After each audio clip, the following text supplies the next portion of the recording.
Hello friends, आपका स्वागत है हमारे यूट्यूब चैनल में। आज हम लोग आदिकाल की बात करेंगे और आदिकाल से संबंधित 125 प्रश्नों पे हम बात करेंगे। हम लोग इसको 25-25 करके 5 पार्ट में डिवाइड करेंगे। तो आइए शुरुआत करते हैं। पहला प्रश्न है, उत्तर अपभ्रंश ही पुरानी हिंदी है। यह किसका मत है? इसका सही जवाब होगा ऑप्शन डी, चंद्रधर शर्मा गुलेरी। वास्तविक हिंदी की शुरुआत भक्ति काल से मानते हैं।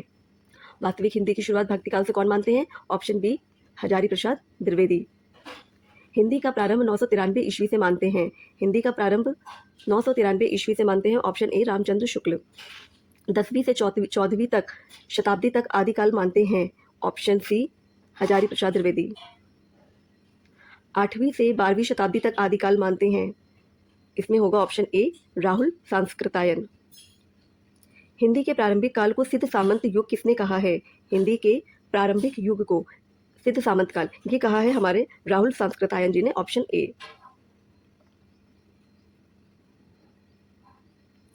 नेक्स्ट है हमारा 7वां क्वेश्चन। आदिकाल की प्रारंभिक सीमा 643 ईस्वी और अंतिम सीमा 1400 ईस्वी मानते हैं।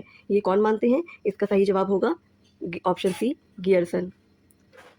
1529 ईस्वी को आदिकाल की अंतिम सीमा मानते हैं। ऑप्शन होगा बी, मिश्र बंधु। 1318 ईस्वी को आदिकाल की अंतिम सीमा मानते हैं। इसका सही जवाब होगा रामचंद्र शुक्ल। Option A. आचार्य शुक्ल किस आधार पर आदिकालीन जैन साहित्य को हिंदी की परिधि से बाहर मानते हैं?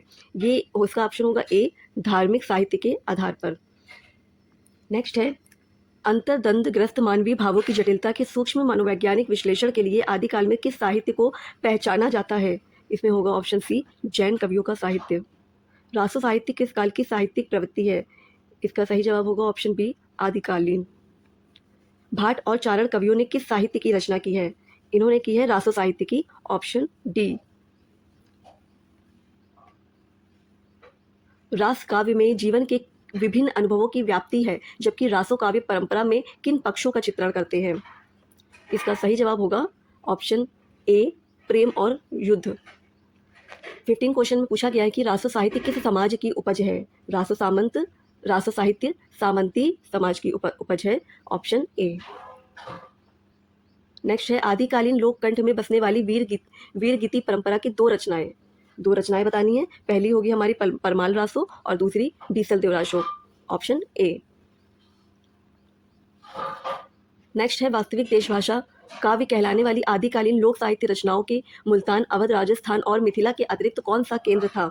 इसका सही जवाब होगा दिल्ली। Option C.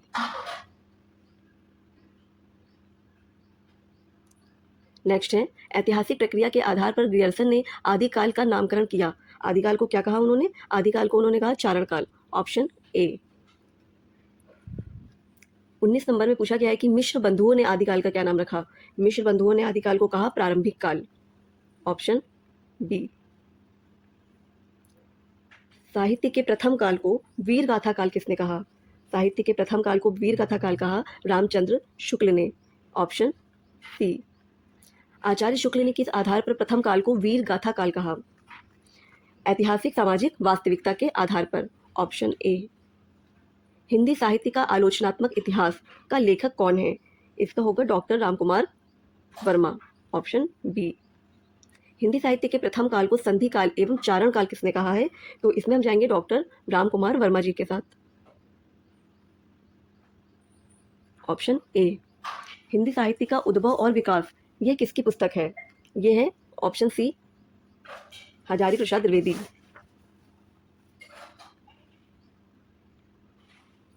25 नंबर में हमसे पूछा गया है कि प्रथम काल का नामकरण आदिकाल किसने किया? तो इसमें होगा ऑप्शन ए, हजारी प्रसाद द्विवेदी।